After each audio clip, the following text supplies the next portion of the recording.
I'm Mark Devonport. I'm BBC Northern Ireland's political editor. I'm normally at Stormont, as you know. There's hardly anybody there these days, so this is quite a novel experience. I'm beginning to experience agoraphobia with this big crowd here. We've got a mixture of politicians and commentators here. I won't run through everybody because we're not taking the question and answer session until after the initial presentation. But John Garry, who is one of the brains behind the report that was released in conjunction with this meeting on attitudes to Brexit in Northern Ireland, will kick us off with a 15-minute presentation, I'm told, and he's going to make that from the podium now. So John, if you can kick us off, and then we'll go over to the participants and some question and answer session. Thanks very much, Mark, and thanks very much to the organisers. Our research team yesterday published a report entitled Northern Ireland and the UK's Exit from the EU. What do people think? And as you've already noticed today, an awful lot of us in this room have opinions about Northern Ireland, and so we took the novel approach of actually asking the people of Northern Ireland what they thought about the whole situation. And today I want to highlight some of the key findings of that report, which has been distributed on every second seat in the hall. I want to address a number of questions. Question one, what border arrangements would people in Northern Ireland find impossible to accept? First of all, between Northern Ireland and the Republic of Ireland, and secondly, between Northern Ireland and Great Britain. Question number two, if there were any protests against any new border checks, would there be support for such protests, either between the North and the South or between NI and GB? Question three, what are people's attitudes to the customs union and single market? This is quite relevant because staying in the customs union and single market is one way of avoiding any new possible border checks and therefore avoiding any possible problems of acceptance of them and protest against them. Question four, will Brexit or UK exit have any effect on attitudes to a united Ireland? In particular, comparing the status quo membership of the EU to a hard Brexit. And particularly, we're looking at the conditionality of Catholic opinion. In this report, we use evidence from two empirical investigations. One, an attitude survey, and secondly, a deliberative forum. The attitude survey consists of data from a representative sample of over 1,000 people all across Northern Ireland. It was conducted in February-March 2018, and the fieldwork was conducted by Ipsos Mori, Northern Ireland. Our deliberative forum was a one-day event that occurred on February 10 this year. Here we invited 48 ordinary or typical people from all across Northern Ireland to come together in one place. These 48 are broadly representative in terms of demographic traits and are balanced with respect to people who voted Leave and voted Remain in the 2016 referendum. At this one-day deliberative forum, the citizens listened to expert presentations on the implications of UK exit for Northern Ireland. They then engaged in discussion, reflection and consideration on these issues. Again, this work was conducted in conjunction with Ipsos Mori, Northern Ireland. I'd like to begin answering the questions that I have specified by focusing on the border between Northern Ireland and the Republic of Ireland. This graph shows the percentage of people in Northern Ireland who would find it almost impossible to accept certain possible potential border controls between Northern Ireland and the Republic of Ireland. In the overall population, 14% of people would find any new camera-based technology almost impossible to accept. This rises to 41% for any new customs checks and to 54% if the customs agents manning these checks had to be protected for whatever reason by British soldiers. These percentages rise when one looks at the Catholic community. 1 in 5 Catholics find any new camera-based technology at the border impossible to accept. 55% of them would find customs checks impossible to accept, and 72% would find British soldiers' presence impossible to accept. There's variation within the Catholic community. If we look at Catholics who support Sinn Féin, we find stronger figures. 31% would find cameras almost impossible to accept, 70% customs checks, and 82% the presence of British soldiers. Now, it's one thing to say you find something impossible to accept. The question then arises, would you be supportive of any protests that may occur against the occurrence of such checks? If there were protests against north-south border checks, would people support such protests? This is a graph showing the percentage of people in Northern Ireland who would be supportive of different types of protest against any possible new north-south border checks. In relation to demonstrations that would block traffic, for example, 15% of the overall population would be supportive, almost a quarter of Catholics, 22%, and 36% of Catholics who support Sinn Féin. In terms of support for vandalising cameras, we find almost 1 in 10 Catholics would be supportive and 15% of Catholics who support Sinn Féin. It's noteworthy that in terms of possible support for attacking a potential border infrastructure or installations, 1 in 10 of Catholics who vote Sinn Féin would express support. At our deliberative forum, we facilitated citizens in discussing their reactions and their feelings with respect to any possible or potential border controls between the north and the south. A number of themes emerged. One prevalent theme was that any new border checks north-south would represent going back to the past.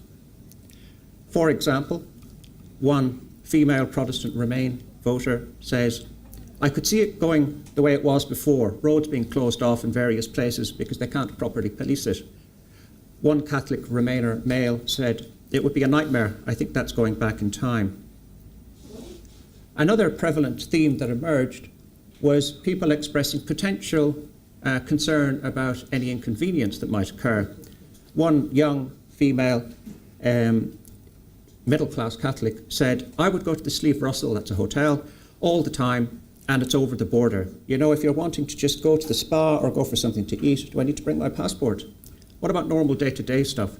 Say I want to walk the dog. I'm literally 10 minutes across the border. It would be a nightmare." Another prevalent theme with respect to potential north-south checks related to the potential for violent protest. There were concerns and expectations that protests against new checks would quickly descend into violence. One middle-class male Catholic Remainer, for example, said protests would start peaceful and then if they don't get anywhere, they would just escalate it. One male working-class Protestant Leave voter said, "I think the ceasefire would go." There was discussion of the role of cameras at the deliberative forum, and at one level, several participants expressed said it was okay to have cameras. They said, you know, cameras are a part and parcel of modern life and everyone's existence.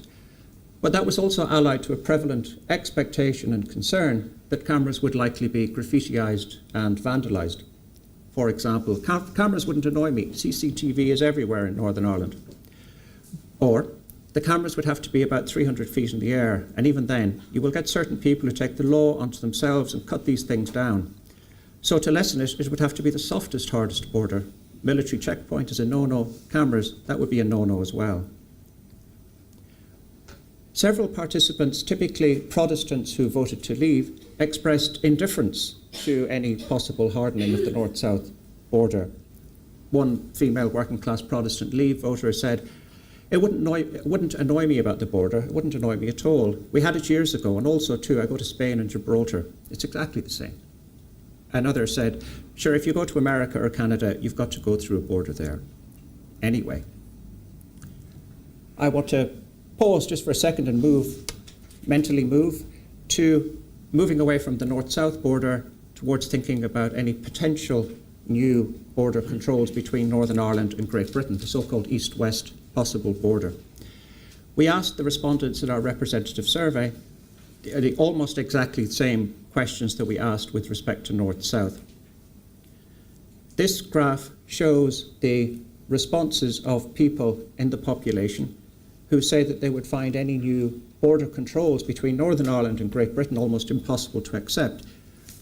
And what's striking is that there's a similarity in Catholic and Protestant responses. So 15% of Catholics and 16% of Protestants say that cameras would be impossible to accept. Almost the exact same percentages for customs checks, 28, 29%. In some responses, Catholics express more antipathy. For example, if British soldiers were under any iteration of this necessary, a lot more Catholics would express antipathy to that possibility than Protestants. In terms of asking people if they would be supportive of any protest that may possibly occur as a function of the implementation of new east-west border checks, we find quite a high degree of support in the general population for peaceful protest, whether that's petition or peaceful demonstration. And we find some support, but less than for north-south, with respect to more extreme protests. So in the overall population, 12% of people said that they would support illegal protests such as blocking traffic. But the figures are lower for the other forms. In the deliberative forum, again, we facilitated people, the citizens, in reflecting upon and discussing what they thought about possible border quote down the Irish Sea. A number of concerns emerged, one of which was political and typically expressed by Protestant Leave voters. One example from a working class Protestant Leave male says, "We're still part of the UK, why should there be a border? If you're travelling from the south to the UK, you're travelling from a different country. Yes, that's going to be different. But from Northern Ireland, that's still part of the UK." Economic concerns were also articulated, and typically by Catholic rather than Protestant participants. One example, it wouldn't be political, it would be more financial. It's the inconvenience and the expense. I'm thinking from a business point of view, and that's the way I'm thinking, not politically at all. As was the case for North-South, there was a fear and a concern and an expectation that if protests occurred against any new east-west border checks, they would descend into extreme forms of protest. One male working class person said it would probably be a lot worse than if there was a border between North and South. One male Protestant leaver said it would be like flag protests again, and it could escalate if they were forced into a hard border, non-violent to start off with, and then it would be blocking roads. So I've discussed a little bit about a possible north-south border and a possible east-west border. I now want to report the findings from the representative sample survey when people were asked which particular type of UK exit would you prefer. If the UK is leaving the EU, it could do so in a number of ways. Which of these ways would you prefer? And the question wording was as follows. Option number 1, a hard Brexit for all of the UK. That means Great Britain and Northern Ireland leave the EU, and this involves leaving the single market and customs union. A soft Brexit for all of the UK, that means Great Britain and Northern Ireland leave the EU, but both of them stay in the single market and the customs union. Or, so-called mixed approach, a hard Brexit for Great Britain, but a soft Brexit for Northern Ireland.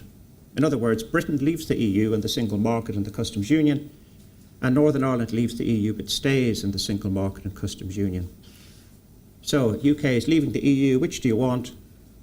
And there's a fairly clear winner of those options, in that from all respondents, 61% of all respondents go for the soft UK-wide exit option. In other words, the UK leaves the EU but remains in the single market and the customs union. What's interesting to note about the responses is that we find concurrent majorities in both of the principal communities in Northern Ireland. In other words, a majority of Protestants and a majority of Catholics would favour this particular option, 62% of Protestants, 61% of Catholics. It's somewhat unusual in Northern Ireland research to find very great similarities of position between Catholics and Protestants, so that is noteworthy. Looking again at the all column, we see that the second most preferred option is the mixed option, hard Brexit for Great Britain and a soft Brexit for Northern Ireland. The least preferred of the three exit options is the hard Brexit option, whereby the UK as a whole leaves the single market and the customs union. Finally, I want to touch on the possible relationship between UK exit and attitudes to a United Ireland. Is support for United Ireland linked to the type of exit that the UK will put into effect? The first thing to note is that there isn't a very large percentage of people in the overall population who would vote for a United Ireland. It's at 21%. There's a lot of don't knows. In the Catholic community, the overall percent, before I talk about this graph, is 42%, and there's a lot of don't knows. What we sought to do was kind of crystal ball gaze a little bit and try to imagine how UK exit might, in the years to come, the next 2-3 years or so, affect attitudes. So we offered people a range of conditions. And the difference conveyed by the EU flag is the difference in the level of support among Catholics for a United Ireland when you compare two things. A, the UK changes its mind, clicks its fingers and said we're staying in the EU. Under that iteration, 28% of Catholics would vote for a United Ireland. If we have the hardest of Brexit, where the UK leaves the EU and the customs union and the single market, we find a doubling of the proportion of Catholics who would support a United Ireland, up to 53%. So this is an attempt to get at an indication of the possible direction of travel, not a prediction of what would happen now. Overall, we, in our combination of these two empirical investigations, a conventional representative sample and a deliberative forum, which allows us to get the best of both worlds, statistical robustness allied to the richness and nuance that's typically associated with qualitative research, what we find in conclusion is a substantial and intense opposition to possible North-South and NIGB border checks. We find strong expectations of protest against North-South and East-West border checks.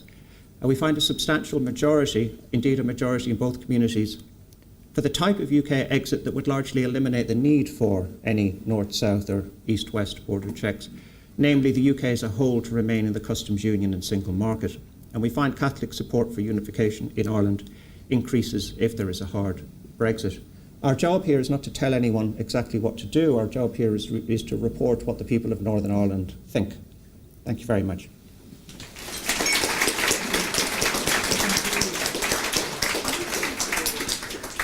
Thanks very much, John, for those illuminating figures. We're going to turn to our panel now. Now, we have a couple of MLAs here. To my left, Martino Mulia, who was previously Finance Minister at Stormont. Claire Hanna over here from the SDLP, their representative in South Belfast. We have Lord Bew, Paul Bew, who was previously an advisor to the former First Minister David Trimble, but now sits as a crossbench peer in the House of Lords. And to the far left here, Sam McBride, political editor, correspondent, can't remember the title now, very good bloke anyway, from the newsletter, the Eunice leading newsletter. I'm going to ask, though, Brendan O'Leary, Professor O'Leary, who's also a co-author on this report, to just supplement some of John Gary's comments. And I'm also going to ask people to bob up and down, because I'm told that you disappear completely from the live stream if you are not standing. So if you could take to the floor, please. I'll happily look down on you, Mike. No problem. Thank you, John. I'm Brendan O'Leary. My co-authors are also here, Jamie Pow and Kevin McNichol. The first point to notice about the report is that it's a general feature of surveys in ethnically divided places that people underreport their extremism. So the figures that we have presented we think are social scientifically valid, but we would suggest that if anything, the direction of actual travel would be to see more extremism than our results suggest. The second thing that's important to draw as an empirical and factual conclusion from our report is that there's a clear four-part structure to preferences in Northern Ireland. The Northern Irish want to remain in the EU. That's their first preference. And that has gone up from 56% to 69%. And that's with a plus or minus 3 variation that's standard in all surveys.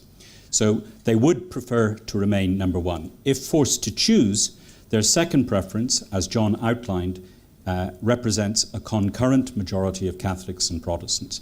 And what is rare is for there to be a concurrent majority of Catholics and Protestants that is identical. Given the margin of error of plus or minus 3%, 61% for Catholics, 62% for Protestants is in effect an identical result. So the very clear preference for the Northern Irish in both communities is for the UK to remain in the customs union and in the single market. In third place is what we may say is a reasonable representation of the backstop option. Namely, Northern Ireland would remain in the customs union and the regulatory structure of the single market, whereas Great Britain would leave. That's a third preference in Northern Ireland. It's supported by roughly a quarter of the population, and it obviously polarises them. It's preferred more by Catholics than by Protestants.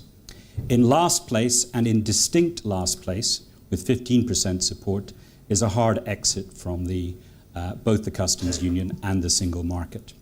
The Democratic Unionist Party factually does not represent the interests of its voters on this question.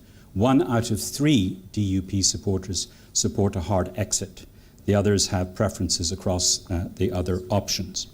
So if anyone claims that they know what the preferences of the Northern Ireland public are and they deviate from what we've just announced, we would suggest that they conduct another poll asking the same questions to see if they get a different result. We predict that they're likely to get a variation of plus or minus 3. And by the way, if you give us funding to do it, we'll be happy to do it again. We'll be happy to invite others to participate with this. If you ask a politically prescriptive question, John is inhibited from asking such questions.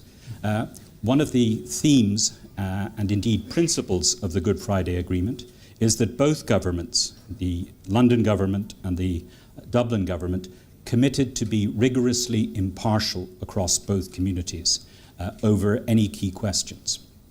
I ask you to consider what would be rigorously impartial given this preference structure. I would argue that the only way you can be rigorously impartial is to follow the idea that the concurrent majority across both communities should be respected. The second theme I'd like to take up in what John remarked upon is the question of preferences about a united Ireland. There are a very high number of don't knows among Catholics. One way of interpreting the results is that 50% are firmly in favour of the union, 21% are firmly in favour of a united Ireland come what may. In all of the conditional configurations, Protestant preferences for remaining in the union more or less stay the same.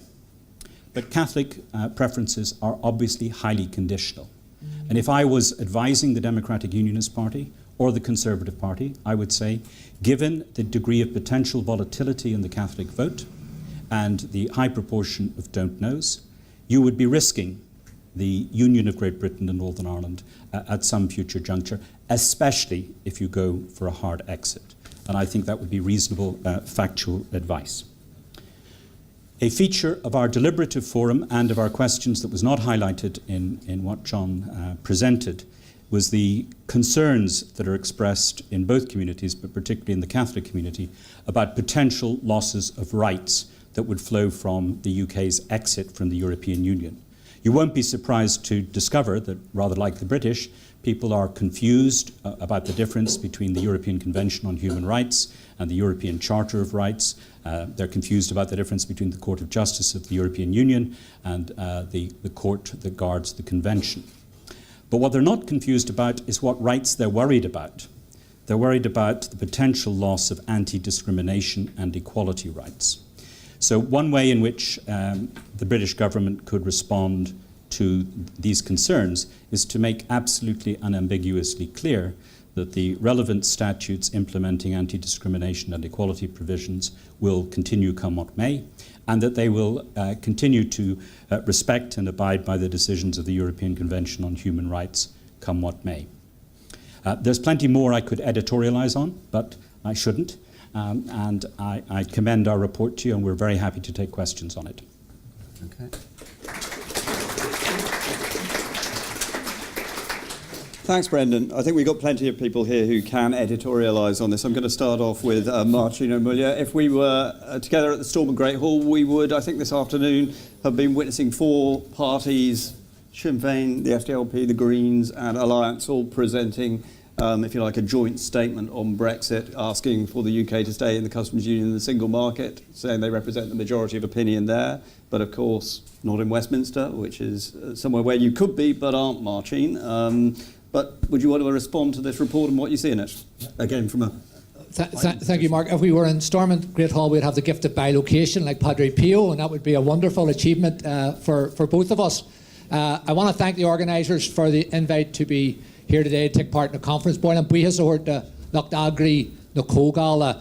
I always like to start any address in London in Irish because where I'm from, I'm told that the use of Irish diminishes your Britishness. So if anyone is here and leaves at the end of the day and feels a little bit more diminished in their Britishness, I'm afraid they've me to blame. One of the great, I think, areas of common ground, which is magnified in this report, is that in the place I'm from, which is often sadly divided, the common ground on the issue of Brexit is very strong and is holding and is expanding according to this report. And the reason for that isn't just economic, and I'm really pleased that the former Taoiseach John Bruton is here today, a great advocate for the European experiment, the European Union. And one of the things that isn't highlighted enough is the issue of culture and values. And I want to use the opportunity of the report to explain why a majority in what we call both communities, which is a dreadful term, but why a majority across the north of Ireland support continuation of our membership of the European Union and want to remain, want the status quo to pertain, but want to remain in the European Union because we are European. Because the peace process, which was the greatest gift ever given to my generation, which transformed my life and the life of our children and grandchildren, is the crowning achievement of the European Union. European Union, of course, itself is a peace project founded to end war, and the fact that the peace process, we celebrate the Good Friday Agreement, a referendum we celebrated 20 years ago today, was brought into being in part because the EU goes to the heart of why we wish to remain as Europeans. Our equilibrium, the balance we have found in the peace process today, despite the tensions, the absence of violence, the prosperity that our community enjoys, this new era which our young people are exploiting to create new relationships, to foster reconciliation, to build justice, to encourage diversity. All that, in my view, is pinned on our membership of the European Union. So the last thing, because it's a great day for telling stories when you're in London, we have been Europeans for a long time, perhaps 2,000 years, but certainly since 590, when a man called St. Columbanus took the boat from Bangor to Scotland, where he set up monasteries, to St. Gallen, now Switzerland, where he set up the monastery at St. Gallen, to Bobbio, where he planted his vineyard and lived out the rest of his days and died in 614. Now that's a long time ago to be a European, and no one should think that we will blithely say to our dear friends and the Tories and the DUP who are AWOL today that it's okay, you're going to take our European values and culture from us, because we will not accept that. So there's a story for you. Thanks very much. The Tories weren't quite AWOL today because Owen Paterson did open the gathering, but certainly we don't have any unionist representatives here on the panel. But as I stated at the start, Lord Bew in a previous life did work very closely with David Trimble. So I think I'm going to go to you, Paul, to give us a perspective both on this report and maybe on the perception that perhaps the union is being risked in relation to Brexit. Well, thank you for the invitation to be here. And I also want to thank John and Brendan for the presentation. Now, I have a couple of thoughts on their presentation. The first one is a request really for John for a degree of, I hope it winds up to clarification, is reference to any new cameras, etc.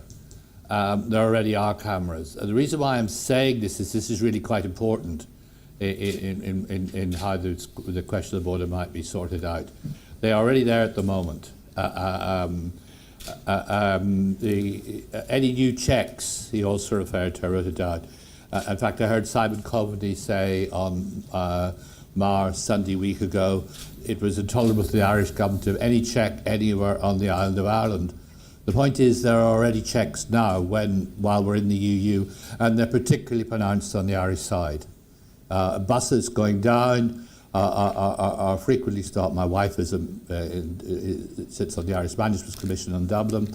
Buses stopped since before and after Brexit by Irish customs officials are getting on board, checking individuals. Those people who run tours will tell you it's a frequent event. So are we talking about any checks, any new checks? Are we talking about no cameras at all, possibility that the camera is already there are okay? I don't quite know, and I don't quite know what this polling means. If people were asked about any new, where are we on what already exists? And as I say, at the moment, the checks are actually more pronounced for personnel, at any rate, on the Irish side, on buses. And I travel up and down a lot, and everybody who does it will tell you that.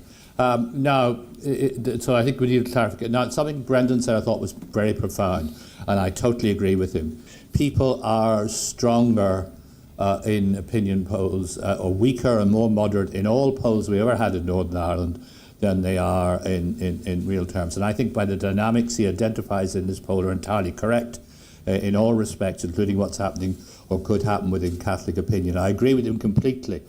But there are two important political considerations here. There isn't somebody from the DUP here. Just make the point. They are absolutely, as a party, indifferent to the form of the British exit from the European Union. You make a very good case for saying they shouldn't be. Some members of the DUP are committed Brexiteers, Sammy Wilson and so on. Others are not. Everybody knows that the senior members of the DUP vote to remain. Many people vote to remain in Northern Ireland, as indeed I did, simply because we calculate it would have the destabilising effect on Catholic opinion, north and south, that precisely it has. But the DUP is not in the play for pushing for a hard or a soft Brexit here. Anything that the UK does, which Northern Ireland is going with in the same flow, it will accept. I also think there are certain types of compromises it might accept in and around there. But there is something else to say.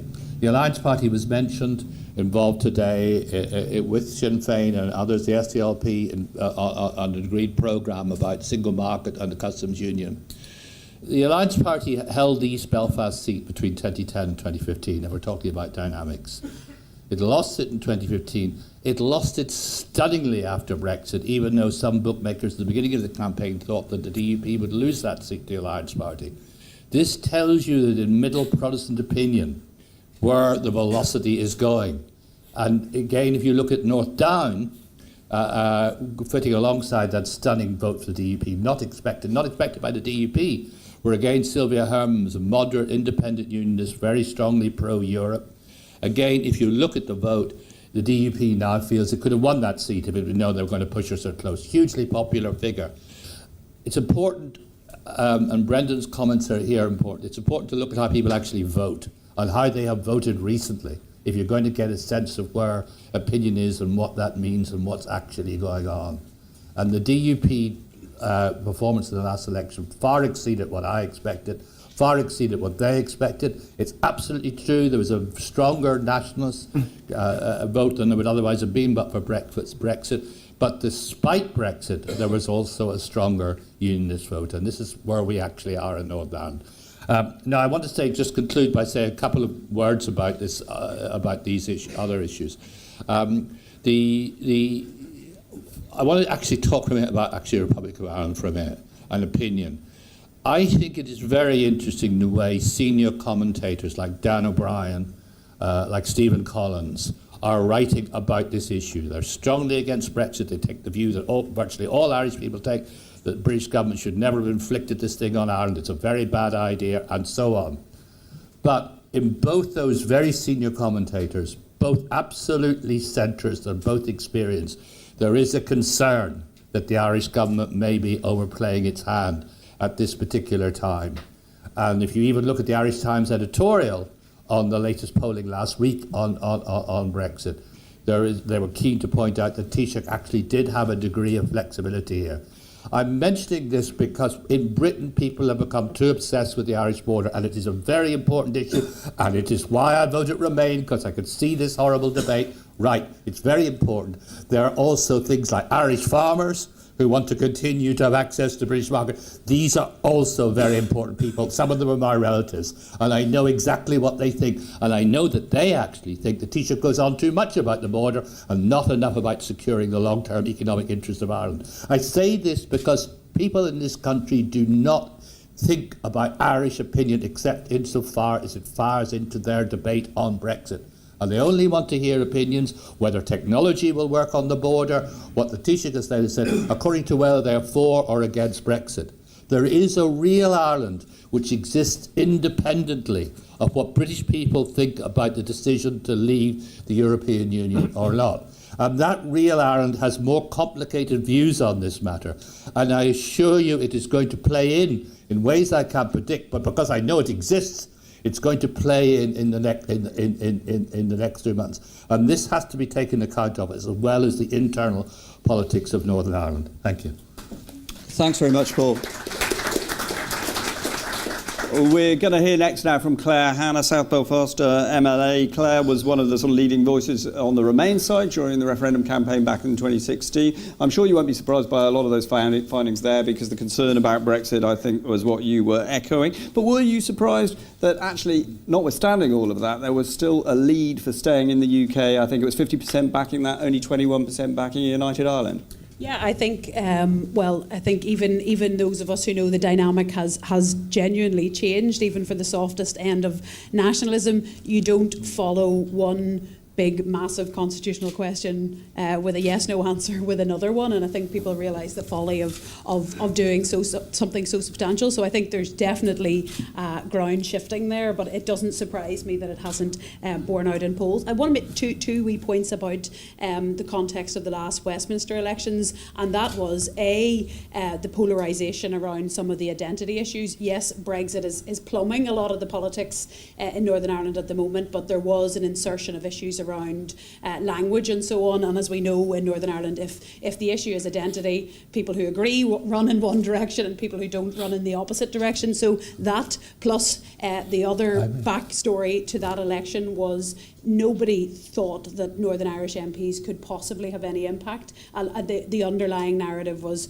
well, what could these 18 MPs ever have? And I think both of those things have changed slightly. The numbers ring very true in terms of and I don't know if you did get to ask how many didn't want to leave at all, but certainly in terms of the support for soft Brexit, if there has to be Brexit. And I will say I feel a little bit of a momentum, although we've had false dawns over the last 2 years about when there might be a breakthrough for something sensible about that. But in the spirit of the agreement and the referendum campaign that was 20 years ago today, you want to give people a little bit of space to come to a position, and I'm sure that the DUP will be looking at those figures as well in terms of the support for a hard Brexit within their own voter base. And it's the loss of the Assembly to have some of these conversations, which is actually quite sad, because the DUP aren't going to resile from a very extreme position, on the Nolan show or on another extreme debate show or anything like that. But scenarios where they're presented with evidence would be the most useful. But it is the uncertainty and it's the drawing out of it, I think, that's the problem for politics, because what Brexit did in the exact opposite to the Good Friday Agreement, which was about dialing down the importance of your allegiance and sovereignty and your your identity, and slammed all of that stuff straight back into politics, so that every time you turn on the radio it's talking about the border or passports or some of those issues, and that's what's causing the difficulty, and that's why something like a long transition would be dreadful for Northern Ireland. And I know a lot of MPs think that might be the solution. Just let us go into this interminable transition period. But that plus the dynamic in the relationships between Dublin and London, because Northern Ireland confidence in the process requires confident relationships with Dublin and London dealing with each other as equals and friends. But so while the support for the soft Brexit is definitely the least awful type of Brexit, it's important to note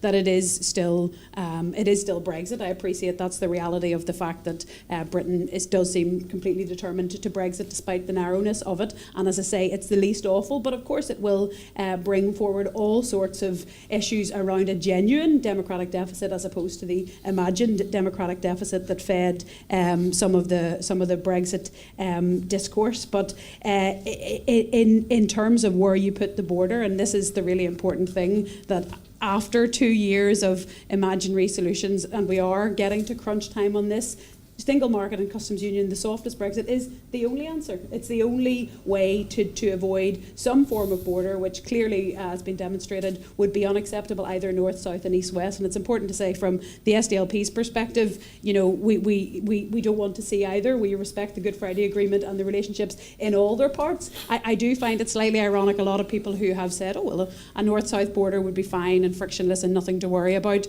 but an east-west border would be politically and practically impossible. And that's a kind of a double think that nobody's explained to me, but it's important to us in terms of the dynamics and the relationships and the practicalities that there's no border, and the only way to do that is the soft Brexit that clearly has huge support. Just Claire, if you just stay on your feet for a moment.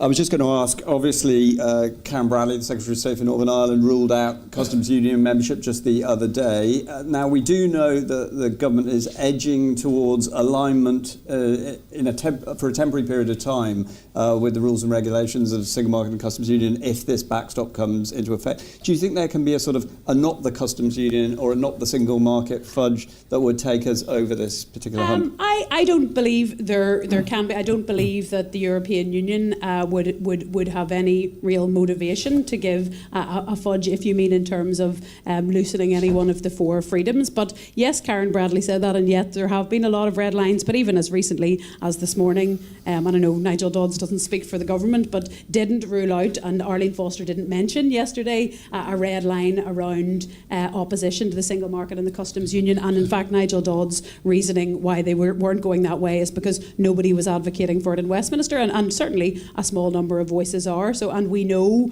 there is a substantial parliamentary majority for a customs union, and I suspect for a single market. I don't know. I'm not close enough to the ground or anything to know that, but I appreciate that Karen Bradley or the London government, it's not their number one solution. But if the DUP are making clear their red line is the integrity of the UK and their support depends on that, then again, as all the circles that we've been running around in for the last 2 years, it's the only answer that satisfies everybody. And I suspect, we know that very many of the MPs who are somehow quietly sloshing around in the middle, hoping all this goes away, I think would fall in behind something like that, particularly if it's presented to them as the only possible option. Okay, thanks, Claire. Let's hear from Sam McBride from the newsletter. In a speech yesterday, Sam, Arlene Foster, the DUP leader, accused people of peddling myths about border checkpoints in a way to unpick the UK, pledged they would not succeed.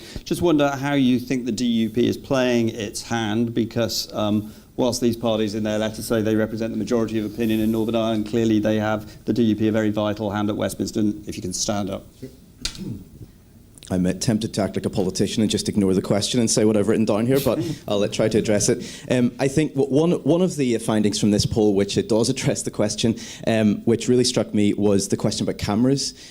So in December, the British government and Brussels agreed that they defined really for the first time what a hard border meant. So these terms have grown up over the last couple of years, but they're a bit woolly at best at times. And they defined it in really sweeping terms, where they said that any infrastructure whatsoever would be unacceptable and would constitute a hard border. That was pretty striking because at the moment, as Paul has alluded to, there are cameras, number plate recognition cameras. They're pretty unobtrusive. You wouldn't know where they were necessarily. You might think it's a speed camera or whatever.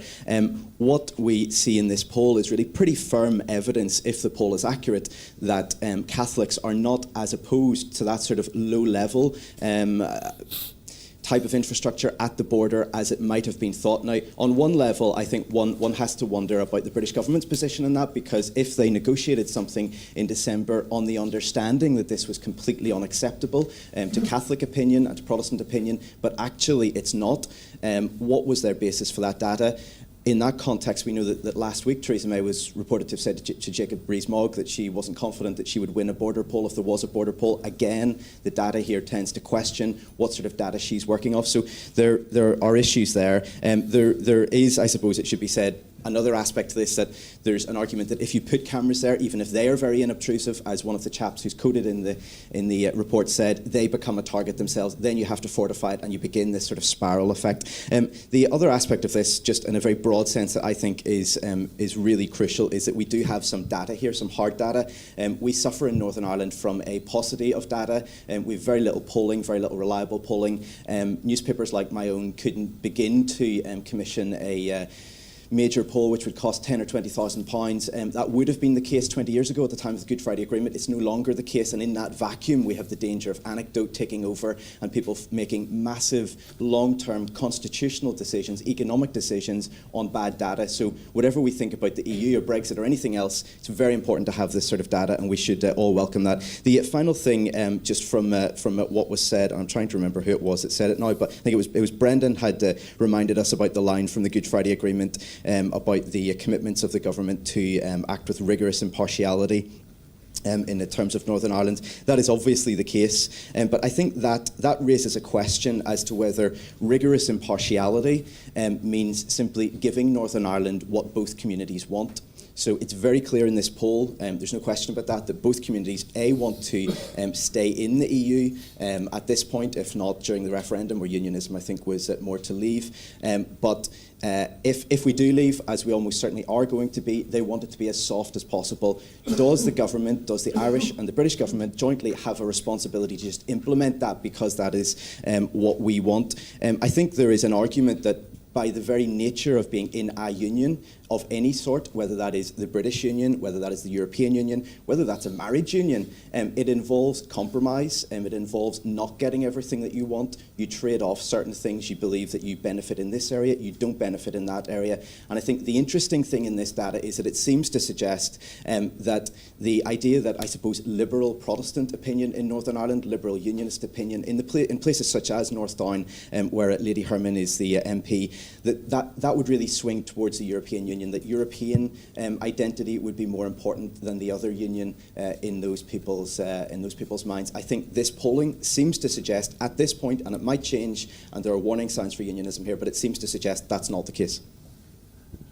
Thanks very much, Sam. Now, I think Paul Bew asked a point of clarification about cameras, so I'm going to go to John Gary for an answer on that, and then immediately after that we'll go over to questions from the floor, and hopefully people can be thinking about what they're going to ask. But just, John, on that point, could you just clarify about border infrastructure and cameras? Perhaps stand up just for the benefit of the cameras.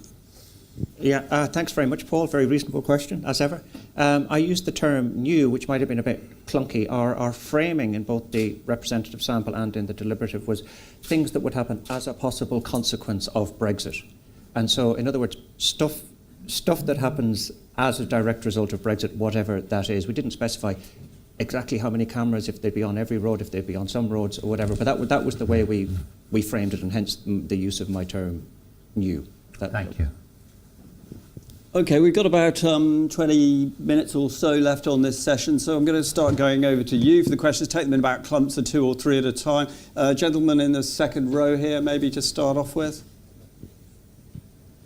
The data was really interesting, really fascinating. What remains is this is a negotiation between the United Kingdom and the EU. For the UK to change its position, the only data that's very important is the votes in the House of Commons, to be blunt.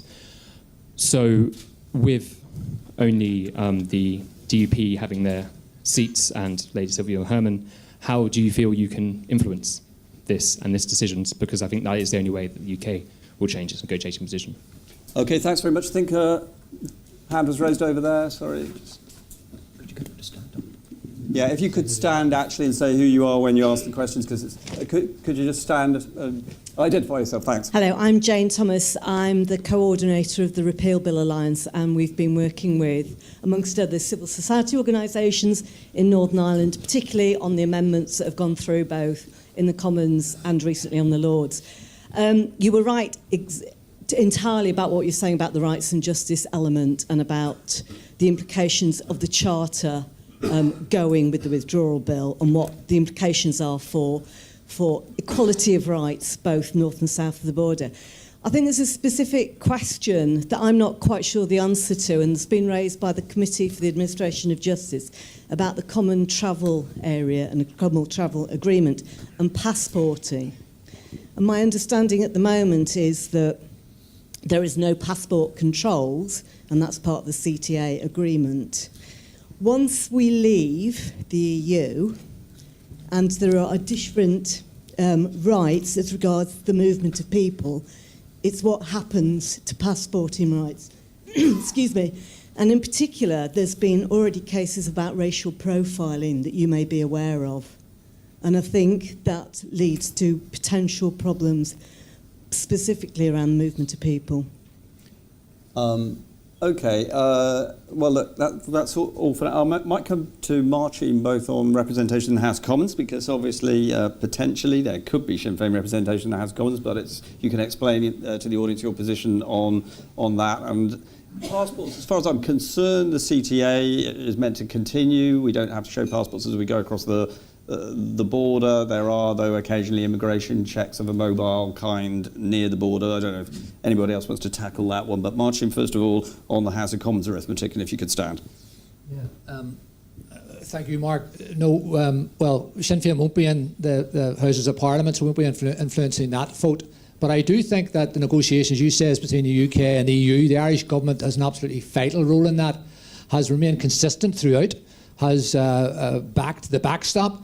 The backstop is a wonderful bit of prose. It's not just as lyrical as a Good Friday Agreement, but it's very clear. It says that there should be full regulatory alignment between North and South. It says that the customs union, we will remain in the customs union. The EU's also said, and this related to infrastructure on the border, and the EU has rejected any infrastructure on the border, but the words aren't avoiding a hard border. The words are avoiding any hardening of the border. That's what the EU is committed to. The EU is also committed to, and you talk about rights and diminution of rights, is committed to defending the Good Friday Agreement and all its parts. But as well as that, as European citizens now and post-Brexit, I will remain an EU citizen. The EU has committed to defend in totality my rights as a European citizen, plus the benefits and opportunity of the European Union. So, for example, that would mean absolute the right for free movement across the European Union for me, but it also should mean representation in the European Parliament. So how will my rights as an Irish citizen, as a European citizen post-Brexit be defended? How does the EU go down into the devil of the detail of ensuring post-Brexit that my rights are protected in all sorts of ways, but in particular in terms of representation? I say that because, again, it goes back to values. Because for me, Brexit, and God bless the British people, I hope Brexit goes well for them, but Brexit for me is about isolationism. It's about looking back to the Empire 2.0. It's about looking inwards. And we have done a lot of that in Belfast. We have a lot of peace walls in Belfast. So if anybody understands the dangers and folly of increased separation, it's us in Belfast. So we want to look forward and look out, and we will get to the detail. But at this stage, in terms of negotiation, at this stage, the EU27, led by the Irish government, is absolutely steadfast on the backstop. And for me, that is where we stand. We want special status, unique status. And just finish, I think there's a lot of FT readers here, or some FT readers here. Wonderful headline last Friday where they said May, or British PM May, or Mrs May concedes customs union, and went on, despite opposition, but went on to quote Michel Barnier, who said there must be specific proposals for Northern Ireland. So what he was saying was, these are wonderful computations and you're going to work out how you're going to sort out the British exit. But he said, for us who live in the north of Ireland, there must be specific proposals. And for us, that is the backstop, that is special status, that is unique status. I'm going to come to Claire Hanna now. Claire, both you and Marcin are in South Belfast, and obviously that was a constituency that until the snap election was held by the SDLP, then it went to the DUP, so now it's a vote for Brexit. But what we should also point out to those who were maybe just focusing on the English local elections, that we had a by-election on the same day in Northern Ireland in a border seat where you would have thought Brexit would have been a big deal, and Sinn Féin won that on an abstentionist platform, and the argument that you should take your seats really had no impact on the results. So, Claire. Yeah, I mean, I agree. The EU and Dublin are doing a tremendous job of protecting the interests of North and South of Ireland, but it's my view that they can take the sting out of Brexit. But as you say, it's only the UK that can really soften it in any meaningful way. I appreciate that Sinn Féin have a majority for abstentionism. It is worth saying that there was the most substantial swing from Sinn Féin to SDLP that there has been in about 20 years in that by-election 2 weeks ago. But I'm with respect, say I think the policy of abstentionism is ridiculous. There are very many Republicans in Britain who aren't great monarchists, but can see it, and there have been very many great number of great Irish nationalists over the years who have taken their responsibility seriously. Lady Sylvia Herman, who I am a huge admirer of and does represent Remain to the best of her ability, but one MP can't represent 56 or 69 now percent of the electorate, and while I think she's somebody who does understand, she can't represent the Irish nationalist dimension and perspective, which your data shows is very different. And it is fair to say that the further you are from the border, even in South Belfast, the border issues aren't quite so acute. So we believe, or I believe, that the neatest route out of this is, and certainly the route the angle I've been working is with Labour MPs, and particularly people who have put a lot of investment into peace in Northern Ireland and in Ireland, and if they have that commitment, and there are very many who see, as I do, that as I outlined, single market and customs union are the only way to do that. But I share your concern about the rights issues as well, and while the common travel area we're told will persist, and it is a separate work stream,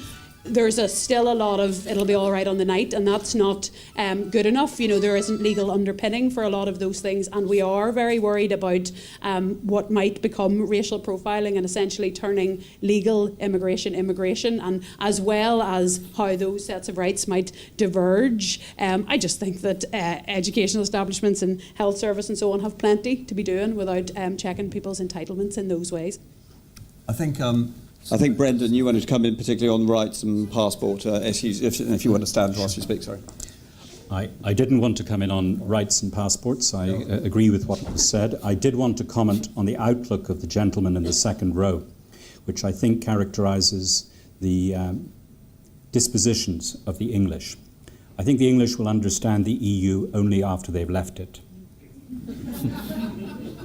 The EU is a treaty-based organisation. It's a confederation. Its definitive source of final authority is the Court of Justice of the European Union. The votes of those justices will be decisive on the respecting the integrity of any withdrawal agreement, not the votes in the House of Commons. So if you have a model in your head which says that everything finally will be decided inside the House of Commons, you're mistaken. It's not simply a bilateral negotiation. It's a negotiation with the EU 27. Now, if you think I'm spelling out the obvious, I do so for a reason. The UK has a most archaic political system, the principle of parliamentary sovereignty, and you expressed it.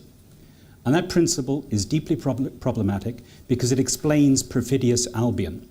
Perfidious Albion is not some mistake or insult by foreigners. It's an accurate representation of your constitutional disposition.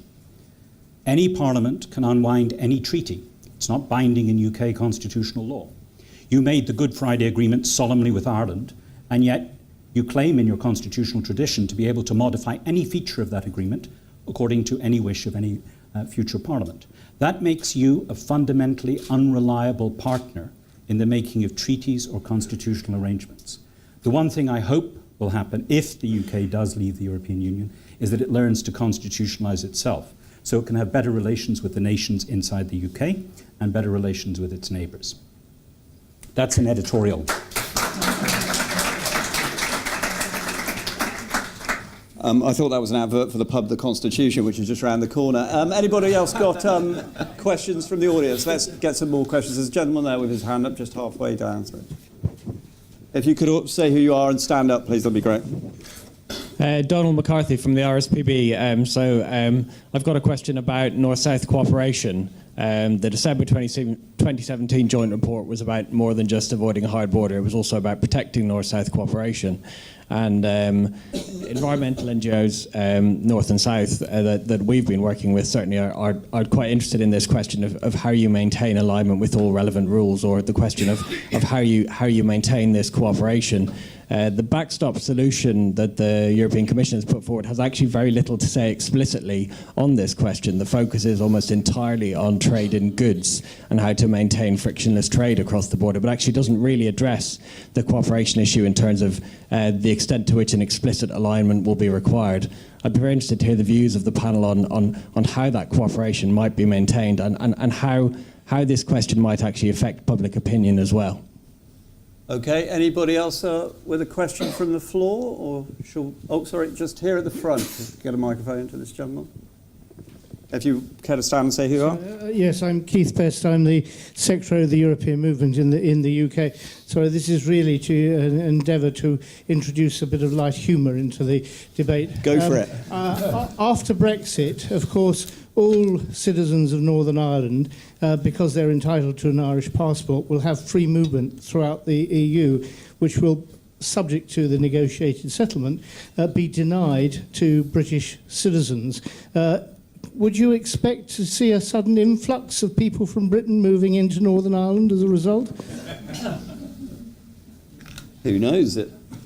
Immigration wasn't a big point in the campaign, I think, back in 2016. Who wants to take on something to do with North-South cooperation? I'll have okay, comment on that. John Gary's going to have a go at that, and also possibly at the new influx of population we're going to get. No, I'll just do one, the first one. We did ask in our representative survey and deliberative forum questions of the public about not only North-South cooperation but East-West cooperation after UK exit, and we asked people how much knowledge they felt they had of certain institutional vehicles that are already existing that could possibly deal with some post-Brexit problems, like the North-South Ministerial Council, the British-Irish Council, and people said they didn't know too much about them. We had hoped to get a big discussion going in the deliberative forum about this, and not an awful lot happened, it has to be said. And instead, people were more comfortable about talking in general terms about North-South relations and East-West relations. And the general message coming was a lot of positiveness there. In other words, people said nice things about North-South relations, particularly as a direct function of the peace dividend. So you got the sense that there was a reservoir of goodwill there. And also with respect to East-West, people said nice things about the cultural similarity of Irish people and British people. But there was an intriguing pattern that did emerge to an extent, was that some participants in the deliberative forum expressed a disappointed sense of distance from the mothership, if I can put it that way, or the patron state. So some Catholics more or less said, well, you know what, the South doesn't really want us. Some Protestants said, look, I'm proud to be British, but they'd throw us under a bus. They don't really like us terribly much when it comes to it. So there was a slight sadness and a slight expressed alienation of the people in both communities in Northern Ireland with respect to their relevant parents, as it were. And actually, quite literally, in some of the conversations, Northern Irish people talked as literally as an unwanted child. And their parents don't want us. And there was a sense coming out in the deliberation that Northern Ireland really is an issue talked about rather than a conversation between equals. There was a sense of voicelessness that came out and a sense of lack of agency amongst the deliberating citizens. It was almost a sense of, well, it doesn't really matter what we think. No one will take a blind bit of heed of us anyway. And that was that was a tad grim if you're looking at this on a democratic ticket.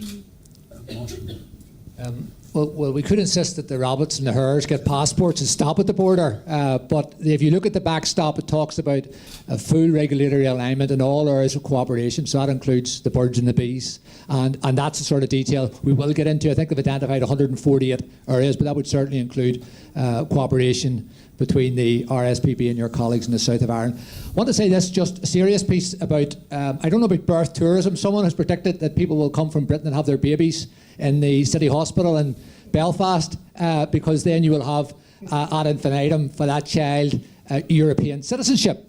It hasn't happened yet, but I did read an editorial about that. But let me say this about this powerful proposition. Imagine a situation that the only area within what is now the European Union that is still in the European Union as regards the single market and the customs union, but also is absolutely free trade and no barriers to trade or other cooperation with the island of Britain. That area for me would have a powerful proposition to attract investment that you could say to US investors, and I spent a little bit of time trying to woo and charm US investors by saying, come to our benighted 6 counties because it's a great gateway to the EU. Now, we can't say that post-Brexit under Mrs May's version, but if we actually remained in the customs union and single market, we would have, in my view, the best of both worlds. So that's certainly part of what we are saying, that instead we of course, are far behind the South in terms of economic performance, but this could be, as the Yanks say, a game changer. And you're very welcome if you want to have a child in Belfast, let me know. Paul, and then we'll go around that way. Okay, thanks. Paul, will you next? Just to respond to the question about North-South cooperation, one of the major things about the Good Friday Agreement and the anniversary of the referendum is 20 years today, was the fact that unionist opinion was traditionally very neuralgic, highly suspicious at the time of the framework document, mid-90s, of North-South cooperation. Actually, it's been the uncontroversial working of the agreement. We've had decommissioning, police reform, today the Irish language, all manner of other issues have created a problem.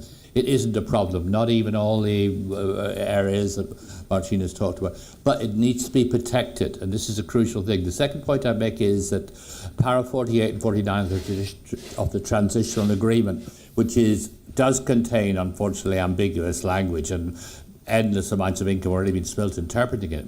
But nonetheless, it is perfectly clear that if you have a working set of institutions at Stormont, the reference to the protection of the Good Friday Agreement in para 49 takes on great significance and has a fundamentally benign democratic significance as to how you interpret what you might do in terms of alignment, what's necessary, what's not.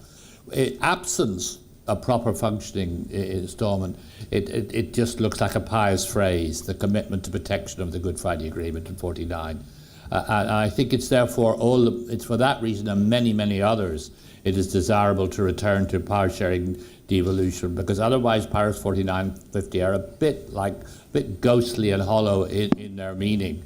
And I've talked about the importance of commentary in there, but Patrick Smith's column the day after on December the 9th, an interpretation of powers 48 and 49 does draw attention to the very great importance of Stormont and how those proposals, paragraphs, might be interpreted.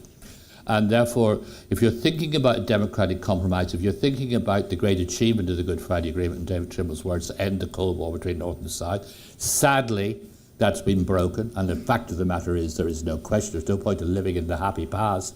There is a Cold War now, and it's dangerous, unfortunately. But if you're thinking about these things, it is also desirable to see the return of power sharing devolution at Stormont and the reawakening of non-controversial, surprising to many, but non-controversial North-South cooperation. And that's a way of sorting out some of these possibly difficult issues of alignment. By the way, huge parts of the economy of North and South are totally aligned agriculture right now. Yeah, it is tragic actually how the North-South institutions and bodies and mechanisms had withered on the vine, and as Mark Durkin had put it, we're all treating the Good Friday Agreement like a relic on the ornament, on the mantelpiece, like an ornament, rather than the toolkit that could deal with a lot of these things. But it is the whole of Europe talking about the Good Friday Agreement, and then you come to Belfast in Northern Ireland where those institutions should be operating and they aren't, and that is one of the problems with the backstop to me, that with the best will in the world, we don't have an assembly at the moment, and if we had one, and with respect to Martina and myself and others, you would need a lot of people who really like transposing European directives and all that kind of stuff to keep pace, and we would all need lobotomies, I think, for that to work in any serious way. But also the other issue around the backstop is that we have to hear what political unionism is telling us, that it is about a UK-wide solution, and anything else is intolerable to them, and the backstop and that potential divergence is problematic politically, and I don't believe it would survive its first challenge. And somebody would challenge, a business would challenge it, or whatever, about some of those actions working across. About the residency, and that's of concern to people, that we need to nail down those rights by citizenship and not by residency. There were issues already about how EU citizens could get cheaper tuition in Scotland, and a lot of people in Northern Ireland went, happy days, I've got my Irish passport, but then it was linked to their address. I know I have never signed as many passport forms in my life as I have since Brexit, and from people that you really would not expect to be getting Irish passports. But I think your parent analogy is very relevant, and I think people do, it is like a grown-up child who both parents are saying, we love you, but don't come and live with me, and I think that is something that people feel, and that is exacerbated by the dereliction of duty of leaving us without an executive. And I think some of the decisions that were judicially reviewed last week about political decision making, and the fact that civil servants do not have the mandate and the ability and the liberty to make those decisions, that inability to test out some of these theories, and just the cynicism that grows. And I will just say one thing about the Good Friday Agreement referendum. I was reading some of the literature today, somebody had posted up, the optimism and the possibility just jumps off the page of a lot of the literature that people put out 20 years ago, and that is being squeezed out, and the belief that the Assembly can fix our problems is being squeezed out with every month that it's not there fixing our problems. Thank you. I'm going to come to Brendan in a moment, but I'm aware Sam's been sitting quiet for quite a while. Sam, we heard a couple of calls there for what a great thing it would be if the Assembly came back, and I should point out that Sam has made a bit of a name for himself in recent weeks as an eagle-eyed observer of the inquiry into the scandal which brought down the Assembly into the first place. We won't go into all the details of that, but one of the aspects that's come out of that inquiry is that it's fair to say that Stormont's functioning has been brought into question as to whether it was an efficient form of government anyway in the first place. One wonders whether it would have made any difference either way to the Brexit debate if Stormont had been up and running and we hadn't had two crises running concurrently. We actually saw a partial answer to that in one of the slides which John took us to earlier, where somebody was expressing the view that it would make very little difference. I think that it would have been difficult for the DUP and Sinn Féin as the lead parties in an executive facing in opposite directions on this issue. On most of the issues, it's not to say there's not common ground between them on various issues. Arlene Foster and Martin McGuinness were able to sign a joint letter in the early stages of this process which did agree in certain areas, so they could have perhaps presented something of a united front in some areas, but fundamentally they were very divided. The question about the common travel area, I think, is a really critical one, and it's one which is misunderstood, not just in London and in parts of the UK and elsewhere, but in Northern Ireland. And again, we saw a hint of that in one of the slides. The lady in the slide who had talked about going across the border to the spa or to walk her dog, that is the sort of thing which is classically under the common travel area. So that is about free movement within the island of Ireland or within the British Isles, if you like, because it actually extends beyond Northern Ireland. That was one of the first areas, really big, significant areas that was agreed. That was incredibly significant. Its significance is almost forgotten now because we've got into this incredible debate which has gone on for months about trade. That's a much more discrete area of debate. For most people, they will not notice that in their daily lives. It will impact them in other ways, indirectly. It's very important. But the issue of the common travel area would have been massively destabilising if it had not been sorted. The idea that you have to produce a passport to travel either as a unionist within your own country or if as an Irish nationalist you view Ireland as an island, as your country essentially, and you have to be stopped at the border. That is of psychological and political importance, and the fact that has been addressed is almost forgotten now because of the other areas of contention. Okay, Sam, and Brendan, you wanted to get a word in here? Sorry, thanks. You're giving me the big mic? Thank you. That's been covered both ways, yeah. Okay, thanks. Both Paul and Hannah emphasised the merits of restoring a power-sharing executive and assembly in the north. I couldn't agree more. But if you're going to respect the Good Friday Agreement in all its parts, both London and Dublin need to reactivate the British-Irish Intergovernmental Conference. Its remit is the totality of relationships minus the exclusively devolved powers of the Northern Assembly. That gives it a lot of work to do. And it's going to have a lot of work to do if the UK leaves the European Union. There will be no other forum for regular bilaterals between the governments, whether that is to regenerate the power-sharing executive and assembly or to deal with other side consequences of the UK's departure from the European Union. It is a criticism that can be placed squarely at the feet of both governments, both the London and the Dublin government, for allowing that core institution to fall into desuetude. I don't think it's irretrievably lost, but it has to be reactivated to manage the current crisis. Obviously, it's a little difficult at the moment, given the strain between Dublin and London, but it will have to be done. Thanks. Now, there's a couple more people wanting to get questions in. Have we got time or not? Do we need to call it a day now? I'm sorry about that. Thank you very much. I hope that you all enjoyed that. And can we have a round of applause for our panel?